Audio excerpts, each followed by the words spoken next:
ano ang paniniwala mo sa original sin? May original sin. Ayan. Opo. At saka marami siya. Hindi po siya nag-iisa lang eh. Hindi ko lubos maisip o maintindihan. Hello everyone, and welcome back po sa ating mga friends, sa ating mga bossings na dyan ngayon at nanonood sa atin. And thank you so much for your support at walang sawa sa panonood ng ating mga content dito sa ating channel called Chess Corner. Alright, so my name is Kuya Che at ang ating tatalakay ngayon, ano ba ang topic natin ngayon? Siguro importante ito mga bossing, especially sa ating mga faith seekers. Ano po? Ang paksa po ng content ko na ito ngayon ay pag-uusapan natin yung tinatawag na original sin. Ayan. Opo. Titignan natin dito ngayon mga bossing kung ano ba yung kahalagahan. May halaga ba? May punto ba? May sense ba? Yung sinasabi nilang maniniwala tayo sa original sin kasi ito ay ginawa nino. Ayan. So, ano ang dapat nating sagutin ngayon or pag-uusapan ngayon? Number 1, ano ang original sin? Ayan po. Tapos, number 2, sino ang unang nakatanggap ng utos na wag galawin or wag kainin yung prutas na nandoon sa isang puno ng karunungan, kumbaga, or the tree of knowledge. Yan po.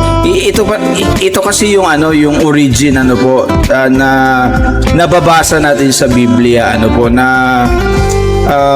meron isang puno na ipinagbabawal ng Diyos na gumawa kay Adam at ay kay Eve or Adan at Eva na wag galawin at wag kainin yung prutas nito.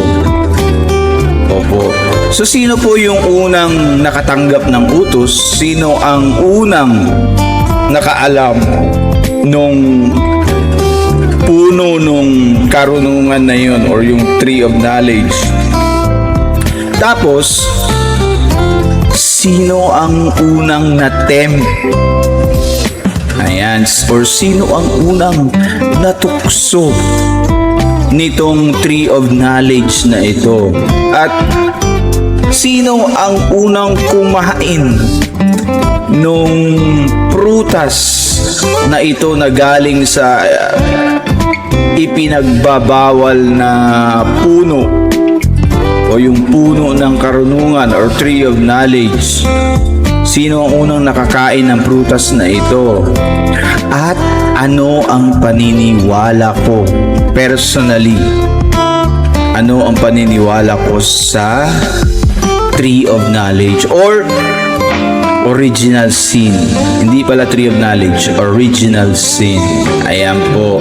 Iyan ang ating pag-uusapan ngayon. Okay? So, sa ating mga bossings dyan, especially sa mga faith seekers, ayan. Alam nyo, surprise ako. Pakita ko po sa inyo yung demographics, kung sino yung maraming nanonood or maraming naging interesado sa mga videos ko na ito na patungkol sa ating paniniwala, sa ating ang tawag nito, sa ating, siguro sabihin ko na, Panginoon or Diyos, or yung ating knowledge to our own divinity. Ayan. So, yan po ang pag-uusapan natin yan ngayon. Okay? So, bago tayo magpatuloy, mga kapatid, mga bossings, mag-intro muna tayo. Opo. Sa Chess Corner tayo magsama-sama, liwanag ng pag-asa'y hatid sa bawat isa. Sa gabay ni Kuya Che, pangarap ay maaabot, pananampalataya at edukasyon ang siyang handog. Sa positibong diwa, pag-ibig ay pamahagi dito sa Chess Corner. Puso'y laging nagkakaisa lagi.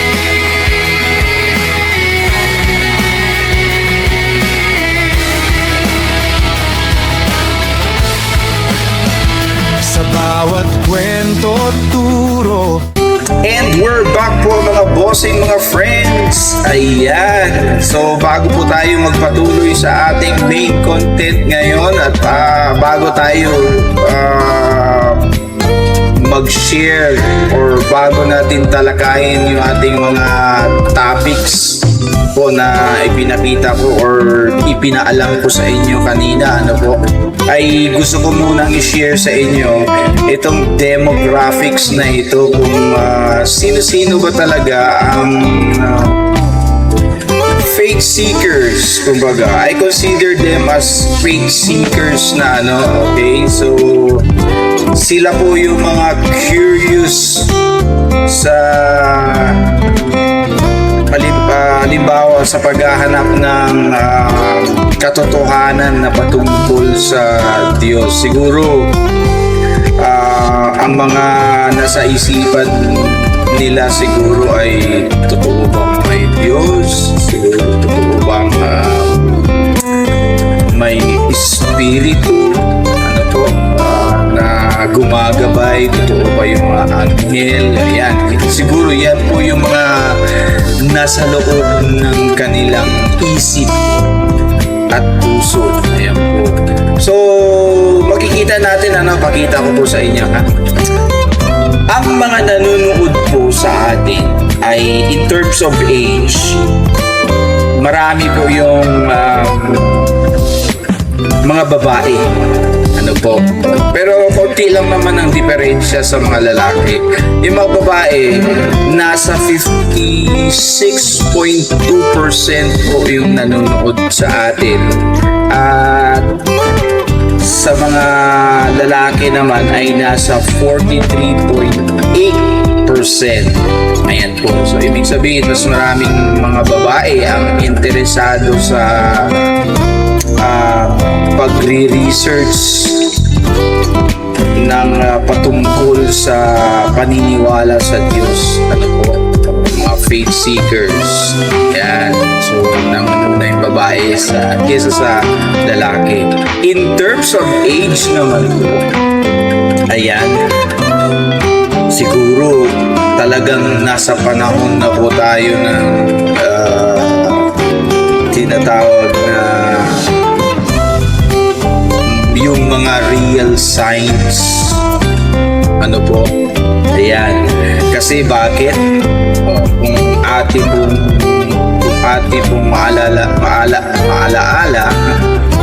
yan, nabubulol na naman. Kung ating pong maalala, mga bossing, Jesus Christ, nag-start siya ng kanyang gawain, nag-start siyang mag-spread ng message about us and the real or true kingdom of God. Ay yung at the speak of spreading the knowledge of faith to who is the real perfect God, ay nasa 20s to 30s siya, no? So dito naman sa bracket na ito, ano po, in terms of age, marami po ang nanonood sa atin na nasa 25 to 34 years old at 36.6%. O, di ba? Parang nagtutugma, ano? So, ayun.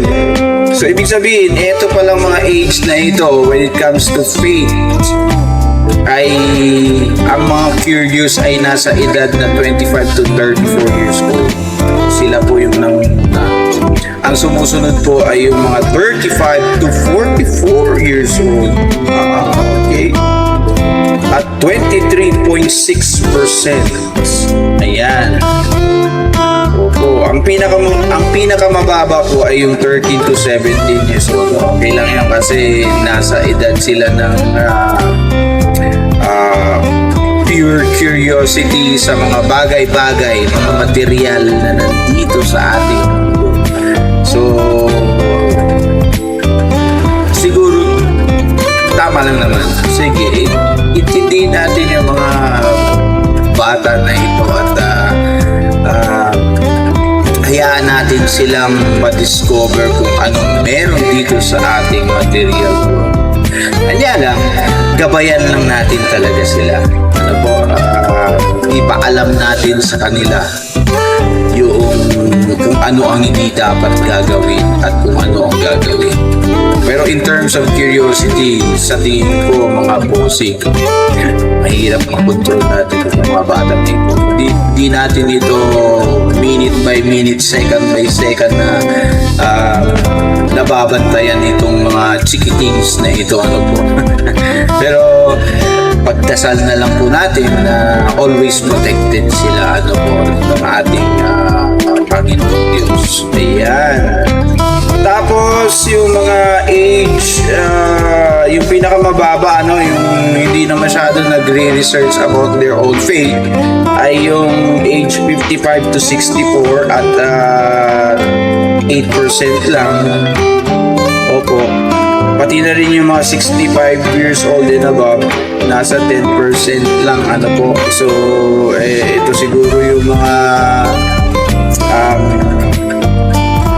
tao na nasa edad na 55 years old and above ay parang medyo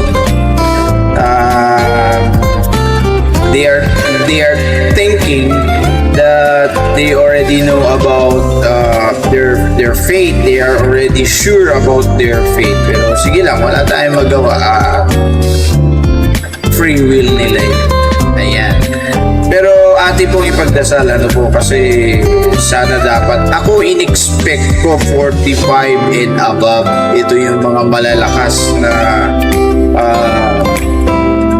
nagsisik, nagre-research about faith. Ako nga 40s na eh. Oo, nag-start ako nito. Nung naging yung natutunan ko na kung paano mag-research. Ayan. So, ayun po, shout out po sa mga nagturo sa akin mag-research. Ayan.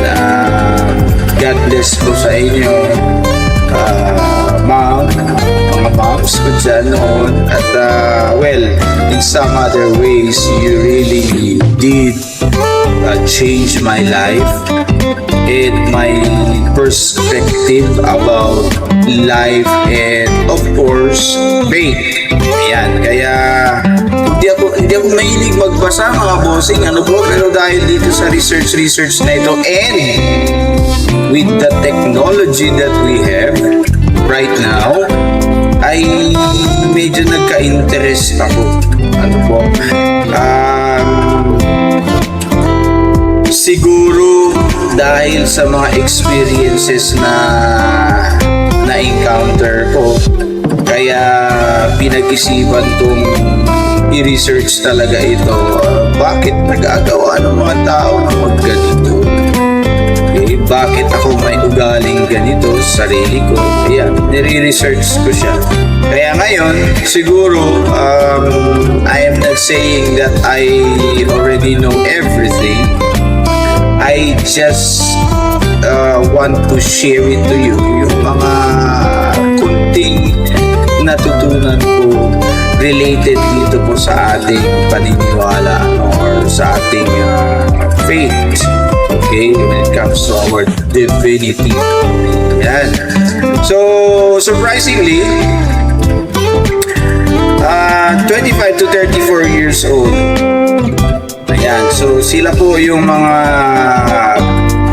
number one na pinakamaraming nanonood at nag-research about faith or about divinity, okay, in relation to our life here in this material earth. Ayan. Alright, so ayun. So going back to our main topic for this content, ano po? Ayan. Una-una, sagutin natin, ano ba ang original sin? Alright, so ang original sin, guys, although hindi naman talaga siya ipinakita sa Bible, ito kasi itong original sin, mababasa natin ito sa Book of Genesis, na sabi ng Panginoon na ginawa si Adan at si Eva at pinatira sila doon sa, sabi ng Garden of Eden. Okay, they were given this luxury of enjoying themselves inside of that Garden of Eden.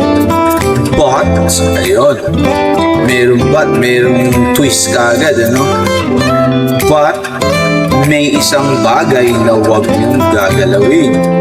Ayun, ito po yung tinatawag natin the tree of knowledge, sabi ng Diyos na gumawa kay Adan at Eva. Okay, sa lahat ng gagawin nyo, mag-enjoy kayo, sabi ng Diyos.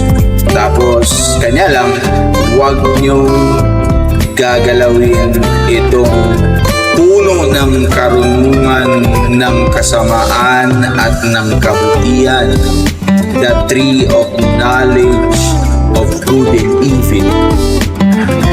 Ayan. So, yun ang sabi ng Diyos, yun. So, itong original sin, guys, sabi sa Bible, hindi naman talaga in-express ng Bible na original sin siya, Oo. Tapos, hindi niya rin sinabi na tawag nito, hindi niya rin sinabi na mai-inherit ito ng mga anak at ng mga apo ni na Adam at ni na Eve or Adan at Eva. Wala pong sinabi si Genesis doon. Hindi ako masyado hindi ako masyado sa Bible kasi purely doon ako nagre-research ako doon sa ibang mga paniniwala na nakikita natin sa yung mga na-discover ng mga archaeologists, okay, ng mga educators, yun, yung mga nag-aaral sa Biblia. Doon po ako nakakonsentrate. Hindi po ako nakakonsentrate masyado sa pagbasa lang ng Biblia. Kasi guys, ako naniniwala ko sa sarili ko, yung Bible kasi, although for me, I considered it as a world history, our history, kung paano tayo nagsimula, Diyan natin basahin yung mga 4,000 years BC, okay, and then 2,000 after the death of Christ. Ayan. So, ang basis ko dyan, doon sa mga nag-aaral talaga ng science,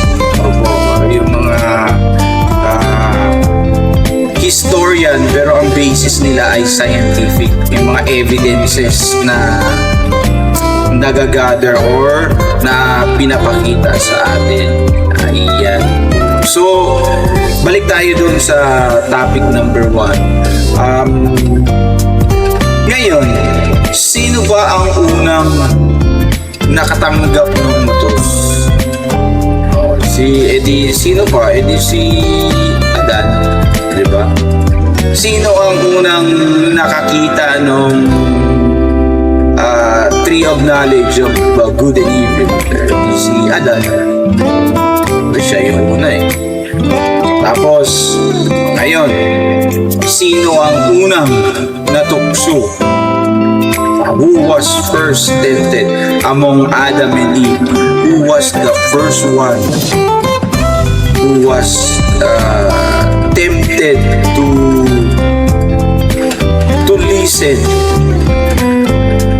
to that one speaking and tempting them to touch and eat the fruit of the tree of knowledge? Si Eva or si Eve. Ayan. Who was the one who ate the fruit? Si Eve or si Eva. Nung nalaman ni Adan na kinain na pala ni Eva yung prutas, syempre siguro na-tempt din siya kasi in-offer sa kanya ni Eva yung prutas, kainin mo, masarap. So kinain din ni Adan. So to cut the story short, ano nangyari? So, well, that is a violation. Diba? Kasi yun ang utos ng Panginoon. I believe, unang utos yan. Tapos, ano nangyari sa kanila? So, itinanggal sila doon sa lugar na yun, sa Garden of Eden. Okay? Evicted sila. Tapos, may nagbago sa kanila. Yan na yung sinasabi nating naging mortal na sila. Sabi tao, flesh and skin talaga, nasasaktan, may feelings na, ganun. Tapos, ano pa ba? Nag-iba na yung way of reproduction nila. Ibig sabihin, pag gusto nilang mag-produce ng another human being, ay syempre dadaan sa tinatawag nating manganak sila, Ayan, siguro ibinigay kay Eva yun kasi siya yung unang nagkasala, di ba? So siya ay nagkaroon ng sumpa siguro, na pag manganak ay masasaktan siya. Siya ang maghihirap 9 months. Ayan. So para sa akin, ano yun Kuya Che?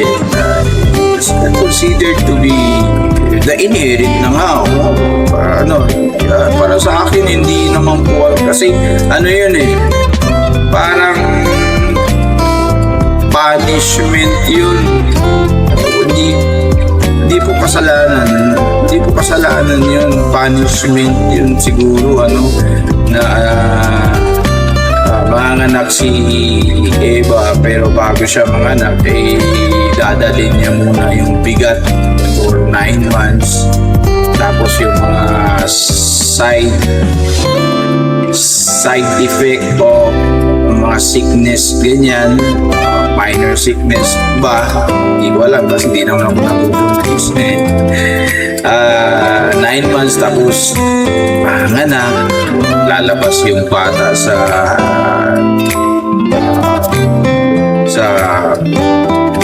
parte nung babae na kaliit-liit nung butas at lalabas ganung kalaki, so masasaktan.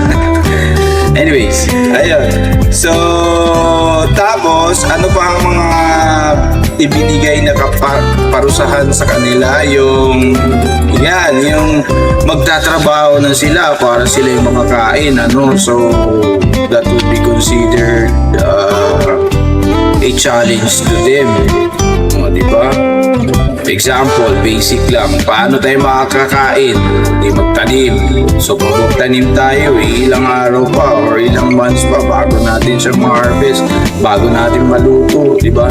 Or pag mag-alaga tayo na hayop, ilang months pa bago maglaki para makain. Something like that. So, hardship yun. Okay? So, ang lahat ng para mas makasurvive ay magtrabaho, maghanap ng paraan paano makakain. Ayan. So, yun ang mga punishment, okay, na nangyari sa kanila nang dahil sa kasalanan na nagawa nila Adam at Eve. Kanya lang, ito yung twist, ibinuhos lahat ng kasalanan kay Adam. Kasi, kumbaga sa military, command responsibility yun eh. Oo. So, responsibilidad ni Adam si Eva. Hinayaan niya, kaya nagkaroon ng kapalpakan at natukso nga si Eva. Ayun, or si Eve. Ayan po yung ating kasagutan, po. So, na-inherit ba yung ating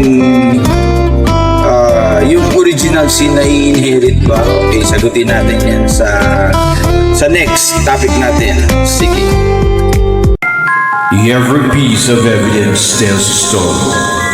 Every fingerprint, every signature, every bullet, every photograph reveals the truth. But truth can only be discovered through science, expertise, and integrity. Introducing Private Ryan Forensic and Criminology Services, your trusted partner in forensic science, criminology, security, and professional education. Whether you are a lawyer seeking an independent forensic opinion, a police investigator strengthening your case, a court requiring scientific analysis, a company improving workplace security, or a criminology student preparing for Philippine licensure examination, we are here to serve you. We provide professional services including independent second opinion on forensic examinations like fingerprint examination, ballistics examination, question document examination, and forensic photography examination. We also specialize in security, safety, and protocol consultation and design, detective and investigation services, criminology research consultation, forensic innovation and invention, PRC criminology licensure examination review, criminology education consultation, and affordable quality forensic equipment and materials. For more information, you can email us at che.powerfrom.160278@gmail.com. Private Ryan Forensic and Criminology Services. Science, integrity, excellence, justice.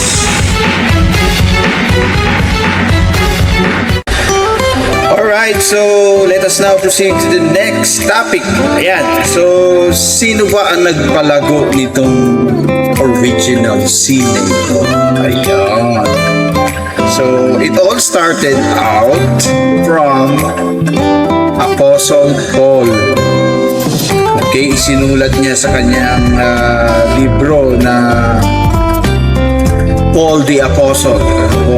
So, isinulat niya doon at ito kasi si Apostle Paul ay sa pagkakaalam ko, according to my research, he is a self-proclaimed apostle. Okay? So, in first century, after the death of Christ, okay, sinabi niya na nakita niya si Jesus Christ. Ito yung si Jesus Christ na nabuhay na po. Ibig ibig sabihin, after 3 days na po yun, or more than 3 days, basta nabuhay na po si Jesus Christ at nakausap niya daw ito at parang nakita niya sa daanan. Okay, ito po yung nabasa ko po. Ano po, hindi po to galing sa dream ko, or hindi, ito po ay nabasa ko po. Ano po, at sinabi sa kanya ni Jesus Christ na kung pwede pag-i-spread out yung mission ni Jesus Christ, ano yung na tinuro niya sa mga disciples. Okay, so ayun, galing ito sa kanya in the first century after the death of Christ. Alright, tapos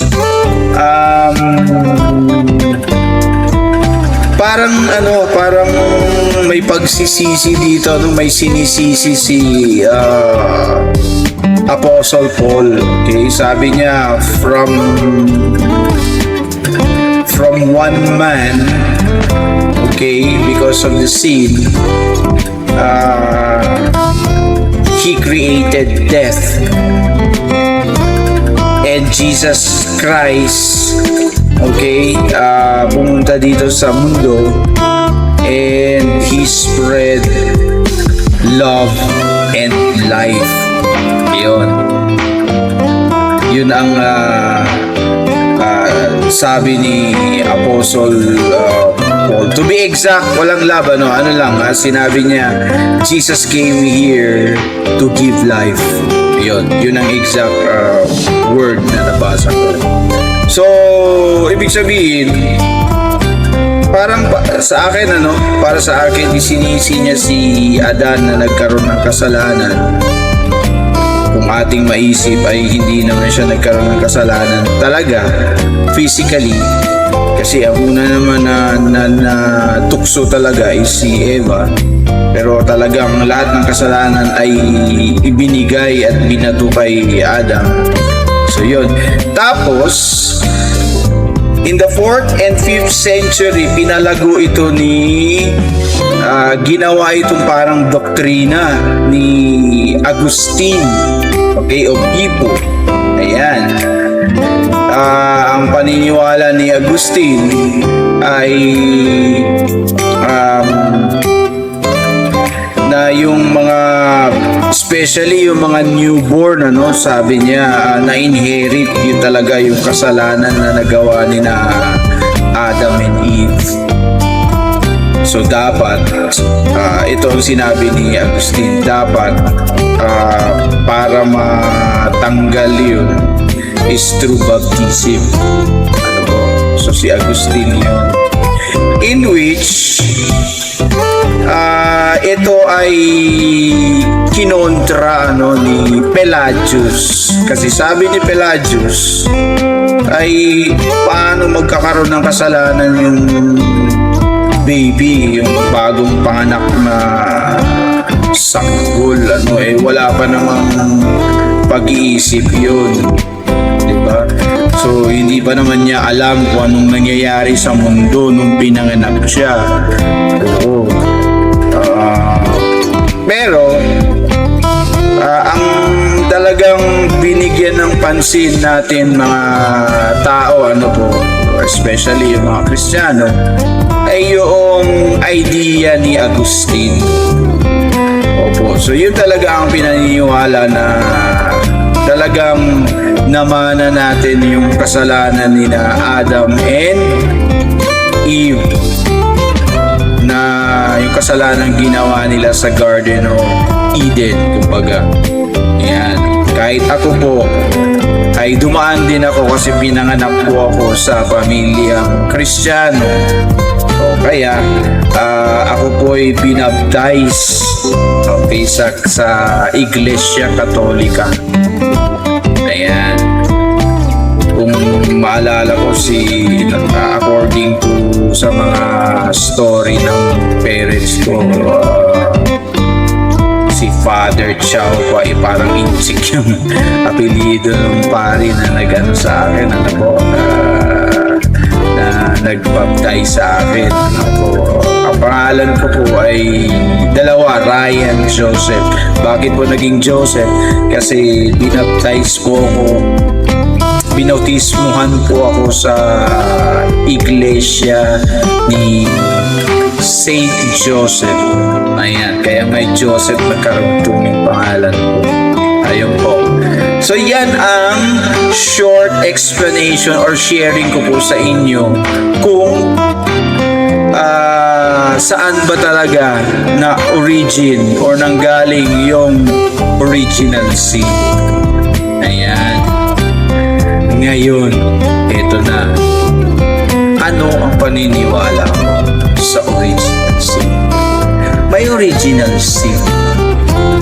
Ayan. Opo, para sa akin, ako po'y naniniwala sa original sin. Pero, hindi ko po masyadong bilhin yung idea. Hindi ko po binibili yung idea ni Apostle Paul at saka ni Agustin. Mas gusto ko pa yung idea ni Pelagius. Opo, parang may, kumbaga, pag common sense lang ang pag-uusapan, may common sense yung kay Pelagius. Diba? Ano ba talaga ang sitwasyon ng pag kayo baby, naalala pa ba natin ng baby tayo? Alam ba natin kung anong nangyayari sa ating kapaligiran nung bago pa tayo pinanganak dito sa mundo na ito? Sige nga, pag meron pong nakaka-remember ng kanilang experiences nung sila ay 1 day old pa dito sa mundo, 2 days, 3, hanggang mapa 6 months, or kahit sabihin natin hanggang 2 years old. Kung meron pa kayong na-remember na mga ganun, pag-i-comment na lang po at syempre, well, of course, magte-thank you po ako kasi talagang nagsishare po kayo at i-research ko na rin po kung meron ba tayong mga ganong mga bagay-bagay na ganun. Ano po. Pero yun, sabi nga ni Sigmund Freud, yung condition natin na tao biologically, may id, in terms of behavior, may ego, may super ego. Yung id naman, ang ibig sabihin noon, yung mga human drives natin, yung mga pangangailangan natin. Lahat tayo, from bata, matanda, may mga pangangailangan tayo. Yung kung nauuhaw tayo, uminom tayo ng tubig, kung magugutom, kumakain, kung natatait, tumae, kung umihi, id yun. Opo, yun. Yun meron tayo. Common yun sa atin. Alright? Pero yung pag sinabi natin mga ego, behavior, hindi pa siguro yan alam ng mga baby na 1 day old to 2 years old. Ano po? Hindi pa po yan. Pero naniniwala po ako sa original sin. Ano po yung original sin? Para sa akin, ano po? Ang original sin. Kasi pag sinabi nyo original sin, para sa akin, ito yung mga hindi talaga natatanggal. Ano po? Original eh. Diba? Solid na word yun na pwede mong sabihin na ito talaga ay hindi magbabago. Nakadikit. Ayan, mga ganun. Original. Ayan.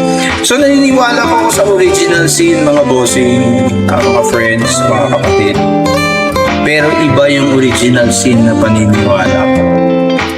Ito ay siguro, pagkatapos nito, gusto ko pong malaman sa inyo kung sino ba talaga, okay, sa mga sharing na ito, saan ba yung may sense? Okay? Yung bang may patutunguhan ba yung paniniwala na ginawa or na ano natin sa Genesis, si Apostle Paul at saka si Agustin. Compare dito sa atin sa paniniwala ni Pelagius at sa perspective ko po. Ano po? Yan. So, ang original sin po para sa akin, kasi ito po talaga yung nagbibigay ng kasalanan sa atin eh. Opo. At saka marami siya. Hindi po siya nag-iisa lang eh. Hindi ko lubos maisip o maintindihan. Ano nga ba ang magiging kasalanan po pag yung mga na-inherit natin kay Adam and Eve? Ano kaya mga kasalanan? Na yung bang prutas na kinain ni Eva ay hanggang sa atin hindi ba natunaw yun? Mga ganun. Kasi para sabihin natin original sin siya, humanly to speak. Ano po?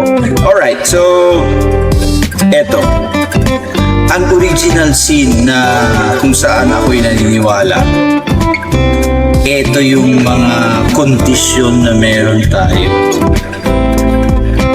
Galit. Yan. Meron ba sa mga tao na kayo mga viewers, mga bossing, mga kapatid, ano po, mga friends, paki-comment nyo na rin po kung meron po ba kayong mga kakilalang tao na natanggal na, zero. Natanggal talaga yung ugaling magagalit. Okay? Yan. Pakiano nyo na po. Selos. Inggit. Ano po? Yan. Ito po yung mga behavior na nakadikit sa ating puso at isipan na hindi natatanggal para sa akin. Hindi po natanggal. At ito po nagbibigay ng kasalanan sa atin. Yan po. At pinag-aralan po yan. Opo. So, ito po yung mga, well, I can say it, kasi binasa ko po ito, kay Jeremy Griffith study, the human condition. Yan. Pero sabi ni Jeremy Griffith ay may chance pa. Okay? Napapagaling daw ito. May paraan pa na magbago. At naniniwala naman po ako doon. May paraan pa po tayong magbago. Opo. Yan. So, ang paraan ko para sa akin naman ulit, in my own perspective on how us to change ourselves from having this many sins to become hindi ko po sabihin, hindi po ako naniniwala na masizero yung sin natin. May kasalanan at meron po tayong kasalanan na magagawa. Opo. So from maraming kasalanan to magiging konti na lang, diba? Ayan. So, may pagbabago, sabi po ni Jeremy Griffith. Po? Ayun. So, yan, binasa ko rin, yung mga basis ko po, bakit po yung perspective ko napalitan, when it comes to behavior or our condition, So, behavior in connection to behavior, yan. Pag-aaral ni Charles Darwin, yung pag-aaral ni Cesar Lombroso, Dr. Cesar Lombroso,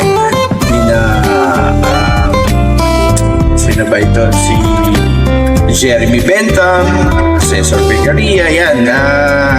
Ito, yung Sigmund Freud, yan. Sutherland, ayan, kinokonek. Alam niyo mga bossing, maganda mag-aral ng criminology. Opo, yung mga theory at saka yung mga tao na responsible for the evolution of our behavior. in connection to criminality, in connection to committing of crime or maladaptive behavior. Ayan. So, yun. Kaya nga, gusto ko talaga na sana in the near future magkaroon ako ng mga scholar or my big dream or vision. Sana magkaroon ako magtatag ako ng school ng criminology tapos libre lahat. So, mag-aaral ng criminology, libre. Ayan. Siguro doon ko talaga ma-express yung aking pagka-teacher sa criminology at akin po talaga yung ibabahagi kung bakit tayo nagkaganito. Bakit ganito yung ating way of life. Kasi meron din itong connection sa criminology. Yan. So yan po yung aking perspective mga bossing. Kayo, ano ba ang inyong pagkaintindi sa original sin? Kung kayo ipapakompare ko po ito sa inyo, sino ang mas may sense? At sino ang meron sa aming paniniwala ni Agustin, Apostle Paul at saka ako na merong scientific background or scientific analysis or scientifically na pwede mong i-explain, may sense kumbaga. Ayun. So sino sa amin, okay? Kung nakaabot po kayo sa part na ito, maraming salamat po at God bless po talaga sa inyo. At sana meron po kayong natutunan dito sa ating sharing na ito. This is a life lesson, I think. A life lesson for you and a life lesson for me. Ayan po. So, maraming salamat po talaga. Yun lang po ang aking mga na-share sa inyo. Kasi, baka lang,